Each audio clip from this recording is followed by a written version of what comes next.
నమస్తే రాజ్బోడ గారు నమస్తే అండి. రాజ్బోడ గారు, నమస్తే. మీరు ప్రవీణ్ మరణానికి సంబంధించి మీరు చేసిన వ్యాఖ్యలపై ఆంధ్రప్రదేశ్లో మీపై కేసు నమోదైంది. నాకు ఇప్పటి వరకు ఎలాంటి కాపీ రాలేదు బ్రదర్. సో కాపీ వచ్చిన తర్వాత నేను దానికి చూసినాక కరెక్ట్గా రియాక్ట్ అవుతా. ఓకే, అంటే మీకు ఏ మెసేజ్ కానీ కాల్ కానీ ఏమి రాలేదు, ఎటువంటి సమాచారం రాలేదు? ఎలాంటి సమాచారం రాలేదు. ఓకే రాజ్బోడ గారు, ఒకవేళ మీకు సమాచారాన్ని ఏదో ఒక మోడ్లో పంపించాం, మీకు అందలేదు అని పోలీసులు చెప్పే అవకాశం ఉంటుంది. తర్వాత మీరు ఎప్పుడైనా ఇండియా వచ్చిన తర్వాత అయినా ఇప్పుడు నమోదైన కేసు పెండింగ్లో ఉంటే అరెస్ట్ చేసే అవకాశం కూడా ఉండొచ్చు. ఉంటే నా లాయర్ ద్వారా అది కాపీ చూసిన తర్వాత దానికి ఏ అండర్ విచ్ సెక్షన్, ఏ భారత న్యాయ సంహిత బిఎన్ఎస్ కింద ఏ సెక్షన్ ప్రకారం వాళ్ళు కేసు రిజిస్టర్ చేశారు, అది అందులో మేక్ సెన్స్ ఉందా లేదా బట్టి అవసరమైతే పోలీసుల మీద కూడా కఠిన చర్యలు తీసుకోవడం జరుగుతుంది. పోలీసులపై కూడా చర్యలు తీసుకుంటారా? తప్పకుండా. If they abuse their power, they are the public servants. వాళ్ళ అధికారాన్ని దుర్వినియోగం చేస్తే వాళ్ళని కూడా సస్పెండ్ చేయడం జరుగుతుంది.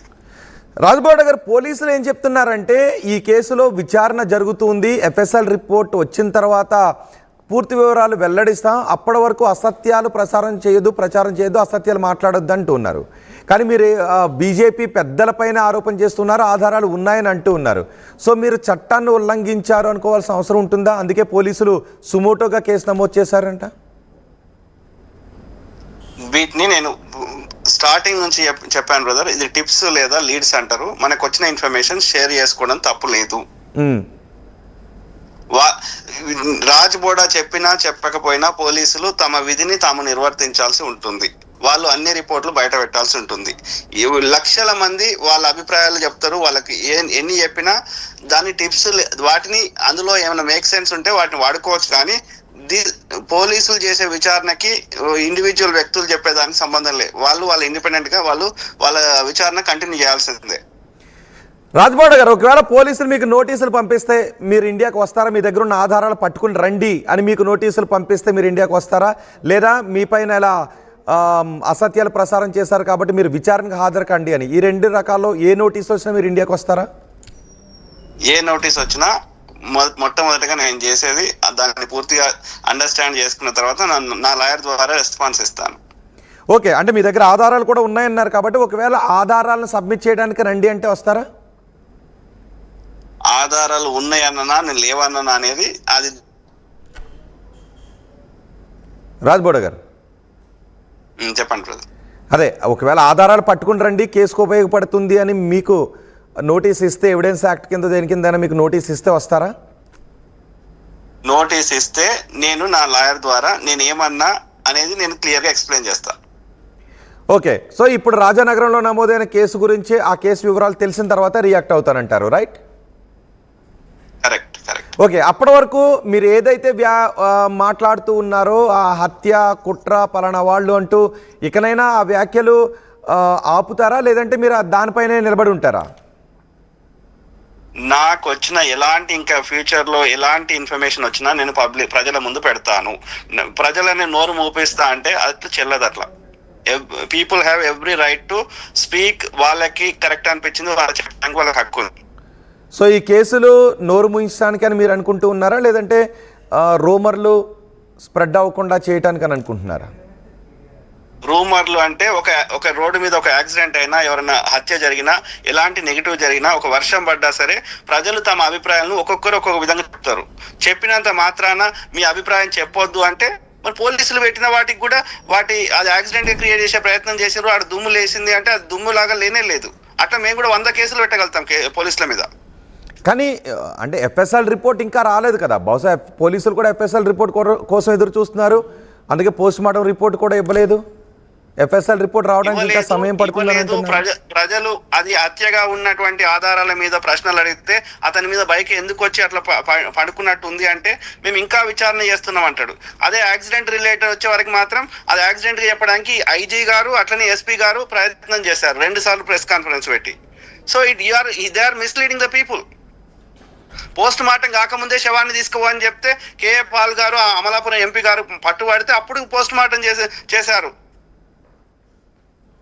సో వాళ్ళు అధికారాన్ని దుర్వినియోగం చేస్తున్నారు. సామాన్యులు ఇది న్యాయం చేయమని అడిగితే వాళ్ళ మీద కేసులు పెడతామంటే పెట్టుకోండి, ఎన్ని పెడతారో పెట్టుకోండి.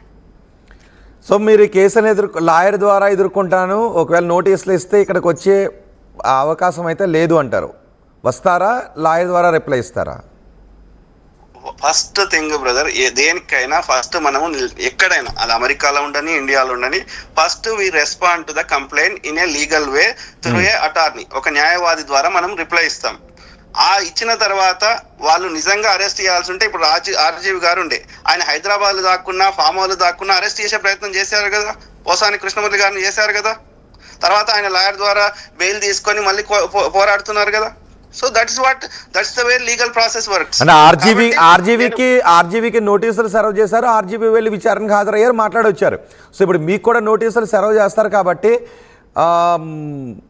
ఏదో ఒక సందర్భంలో బహుశా మీరు పోలీసుల ముందు విచారణకు హాజరు కావాల్సి ఉంటుందేమో. వాళ్ళ భారత రాజ్యాంగ చట్ట ప్రకారం విదేశాల్లో ఉన్న వారికి ఎలాంటి రూల్స్ వర్తిస్తాయో నాకు అవే వర్తిస్తాయి. అంటే చట్టాల ప్రకారం మీరు భారతదేశంలో పుట్టిన విదేశీ పౌరుడిగా ఉన్నారా, లేదంటే విదేశాలకు వెళ్ళి నివసిస్తున్న వ్యక్తిగా ఉన్నారా, నాన్ రెసిడెంట్ గా ఉన్నారా, అమెరికా పౌరుడిగా ఉన్నారా? విదేశాల్లో నివసిస్తున్న భారతీయ పౌరుడిగా ఉన్నాను. Okay, right. ఎప్పుడు వస్తారు మీరు రాజ్బోడా గారు? తెలీదు, ఎందుకంటే నేను వచ్చి 20 ఏళ్ళ కింద వచ్చిన, నేను ఈ సోషల్ మీడియాలో వీళ్ళు ఎవ్వరు చెప్పక ముందు నేను వచ్చిన.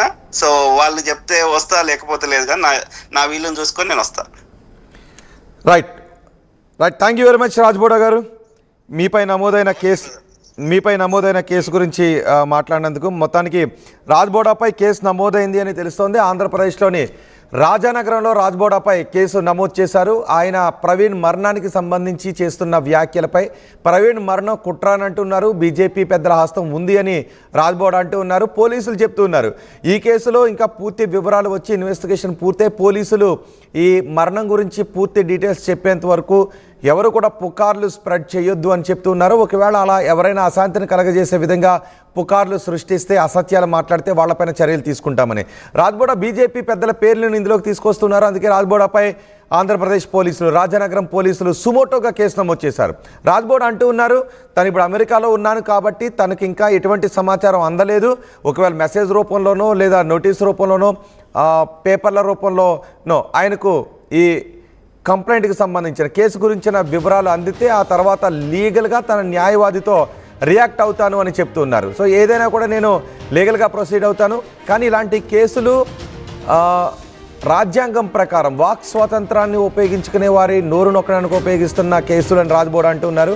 కానీ పుకార్లు సృష్టిస్తే అది రాజ్యాంగ విరుద్ధం అవుతుంది తప్ప వ్యక్తిగత స్వేచ్ఛ కిందకు రాదు అని పోలీసులు అంటూ ఉన్నారు. మరి చూద్దాం రాజ్బోడాకు నోటీసులు ఏ విధంగా సర్వ్ చేస్తారు.